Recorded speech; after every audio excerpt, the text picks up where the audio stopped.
Okay, let's get right into the stock market technical analysis. We had the Fed day yesterday, and so I want to point out really what I'm seeing at post-Fed, looking at these charts. I'm going to point out some trade ideas. Some of these trades that I pointed out recently are just really working really well and extremely profitable. So let's follow up with those. Leave me a thumbs up, guys, if you find value in the content. And again, if you're interested in learning this skill set rather than just watching my daily videos, actually being able to kind of understand this from a core conceptual standpoint, take my stock market technical analysis course. It's going to go through all these concepts that I talk about in the video and give you a better understanding of it. All right, triple Qs. Again, Fed came out. We saw a post-Fed rally, but it's not the first move. It's usually not the initial move that you see right after that. You want to give it a day or two for the dust to settle, for big institutions to come in and really start to move money around, take positions.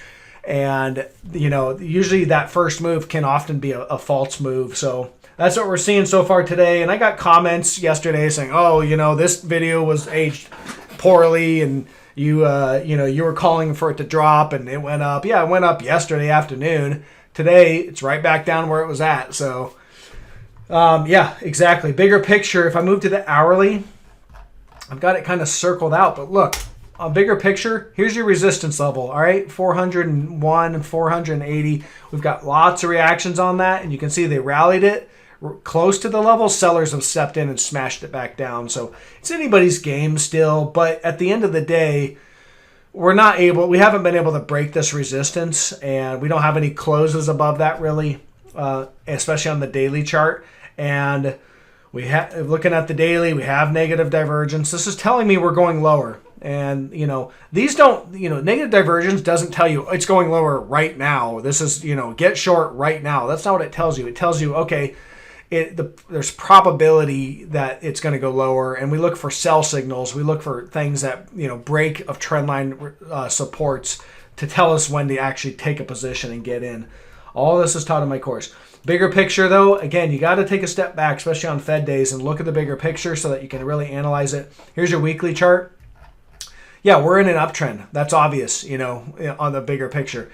But I don't want to wait for us to be in a big, long, prolonged downtrend to tell you, hey, everybody, we're in a downtrend. That's obvious, all right? Trading is about anticipating what's going to happen, and then looking for signs in the charts that tell you that, your probability is in your favor. So I don't want to say, okay, we're in an uptrend, and until I see a downtrend, that's when I get out. We have a topping stick here on the weekly chart. This is a bearish engulfing with confirmation. And, that tells me that we can trade against this topping stick. Now, a close above this on the weekly chart, all right, this is not a top, all right? But if this holds and we continue to work our way lower, then, this is a top. And that's all I can go off of right now is just this topping stick on the weekly. And then just narrow it down to the smaller time frames to, confirm that. Now, again, I'm looking for prices on triple Qs down to about 375. You can see all the times we've hit that level, this trend line, that's been support. So I'm looking for a move down there, and then we'll look for breaks of that, or you can go long down there. If you're long-term bullish, we'll look for bullish divergences. We look for technicals to set up for the next trade. But right now, the trade I see is down to that 375, 376 area. Okay, SPY. Same deal. Look on the daily chart. We've got resistance right there at about 471. And you can see we held resistance. We popped it today, but no daily close. All right. And it's all about the daily close. All right. We're back below it. The sellers step back in. Here's the hourly chart. You can see, it was resistance. If I roll out, it was resistance here. False breakout, resistance there, resistance, and popped it today, but the sellers are there. So far that's resistance is holding. Again, you want to go short at resistance, long at support. So this is, and you can see yesterday, they pretty much rallied this right to resistance, gapped it up today, and it sold right down. All right, so these are things you want to look for. Yesterday that rally, although it seemed impulsive and strong and, we're going to go to the moon, all it did was rally right to resistance, and that's still holding. Okay, so that is all I see there. Let's take a look at gold. Okay, gold bullion. So I talked about the video yesterday, how gold looked bullish, looked like a good area to buy at support, and that's where we were at yesterday. Gold miners were selling down right before the Fed, and gold was selling down a little bit before the Fed too. But again, moves that take place on Fed day they can be wild, and they don't necessarily give you a read on the next swing trade. They're just it can be just kind of a frenzy and kind of day trading activity. So looking at the bigger picture on gold bullion, we're in a bull trend, higher highs, higher lows. Here's our trend line. I'm kind of walking up there, and as I zoom in, there's the breakdown on gold yesterday below the trend right before the Fed.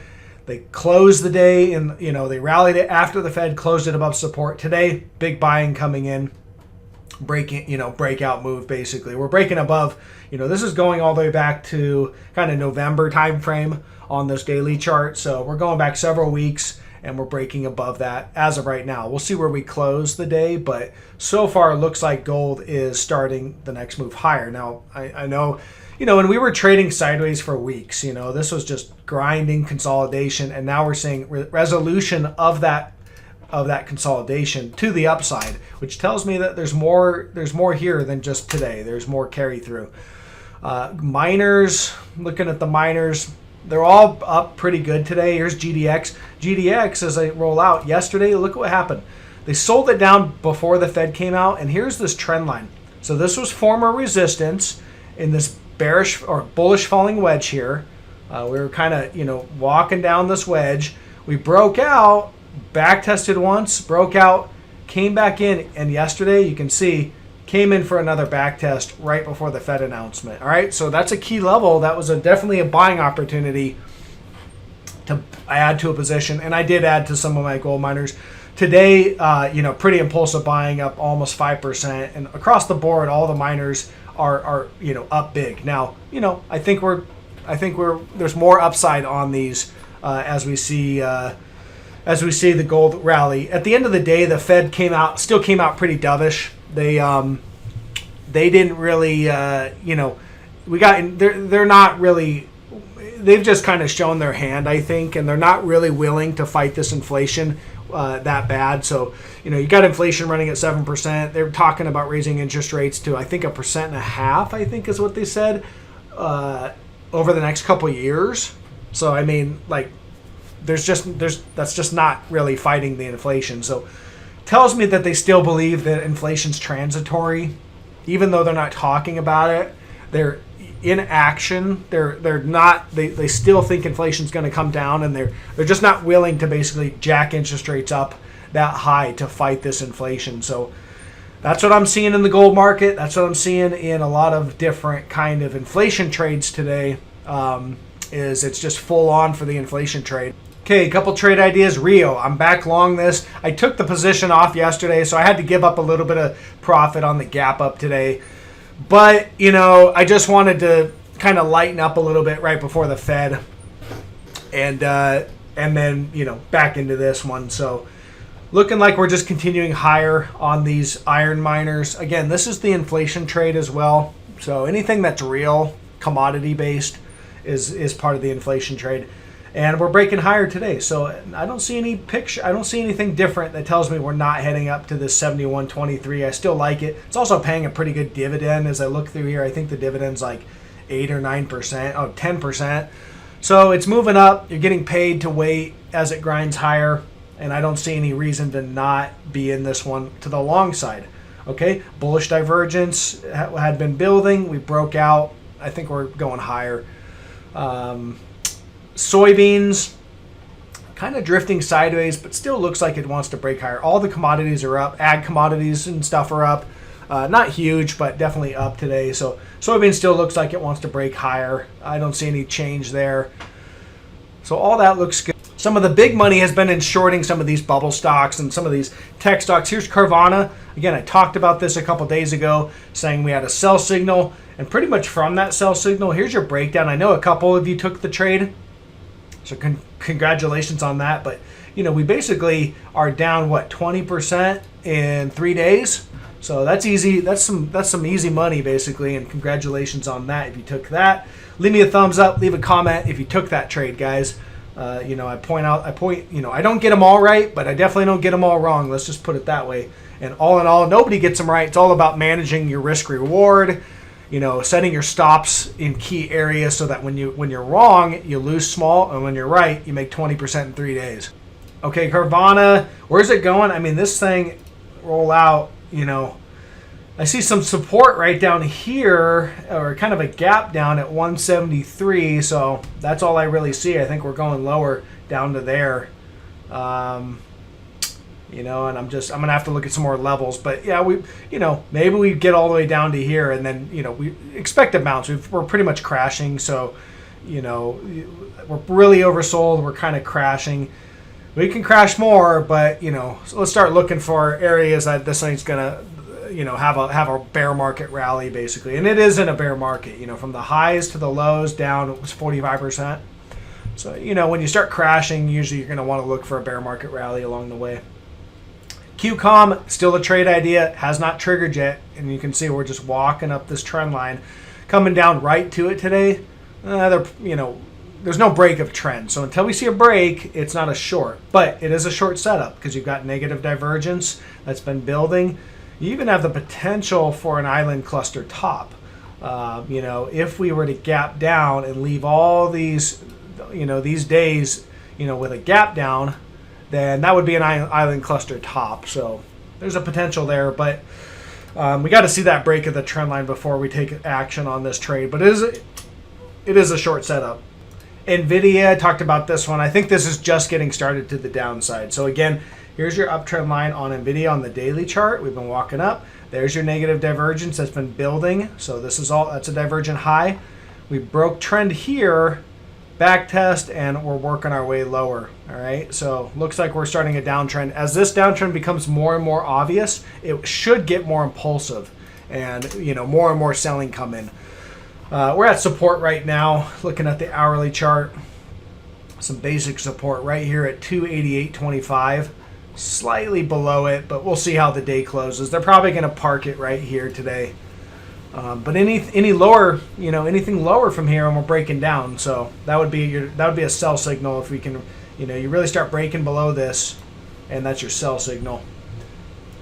GNRC, I talked about this yesterday being a long opportunity or an area to bounce right here at support, and if you took it, we did bounce. Now, looks like the sellers are stepping in, and I would probably cover this if I was long. I'd close this trade out.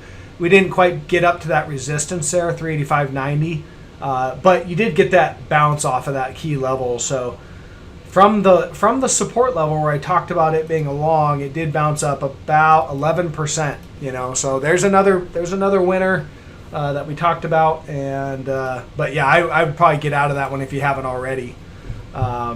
Just because the market looks like it's heading lower. Okay, this is interesting. Verizon, I'm noticing some of like AT&T and Verizon basically breakout today. So here you go. You've got bullish divergence. Let's mark that out. There it is. See the bullish divergence on the PPO, and then you'll see it there on the RSI as well. My line is squiggling around, but there it is right there. Bullish divergence. Bullish falling wedge. All right, so we walk lower in price while building bullish momentum, and boom, buy signal. That's your breakout, your buy signal candle. So I think we're going higher, and this is a long. Where do we go to? Well, we'll have to watch some of these levels. This is kind of a steady eddy, but yeah, you got a former support level right in there, right about there. So I'd say somewhere right in there. We'd probably drop that down just a little bit. And let's say that's about the target right there. At 53.91 is the first level of resistance. Probably get a pullback around that area. And yeah, looks like we got higher to go. So it's probably likely going another, 2.5% or so. Then we get a pullback. Looking at AT&T, this one... this one's not as clean of a pattern. You got the highs here. It's not really as clean of a pattern, but clearly on the daily, on the short-term time frame, you had this downtrend. If I look at it on the hourly chart, you can kind of mark it out like that. And there's your breakout as well. And this breakout obviously probably came with bullish divergence right there, small divergent low. So see the on the RSI. It wasn't really there on the PPO. I don't like this one as much as Verizon, but you know, clear breakout right there. So resistance line right there, 2630. You can see former support, resistance, breakout. Probably going to work our way up to that level. So I like that one, just not as much as Verizon. KHC. This one's breaking back above its resistance level. So, you know, it's not my favorite, but you know, because we don't have clean bullish divergence, but we are back above this resistance 35.39. I've got that kind of circled out. You can see that was a key level. That's your gap right there. Big gap back here in 2019. It's been resistance ever since. And then it was support right there. We broke below it briefly, but we're, you know, pretty impulsively breaking back above it. So that's actually a buy signal on that as well. I would just, you know, as long as we, and just set a stop below that level is what I would do, above that 35.39. Clearly there's a move going on out of growth and into value. I'm seeing that across the board. I haven't even looked at Coca-Cola, but I suspect if I look at it, it's up today, you know, up 1%. So we're seeing a move out of the growth stocks, the high-flying triple Qs and all the speculative growth stocks, and into value plays. So that's a bigger theme, I think, that's playing out across institutions. So yeah, I think just look for that kind of stuff going on moving forward, at least in the near term. Okay, guys, that's all I got. Leave me a thumbs up. I'll catch you on the next one. Bye.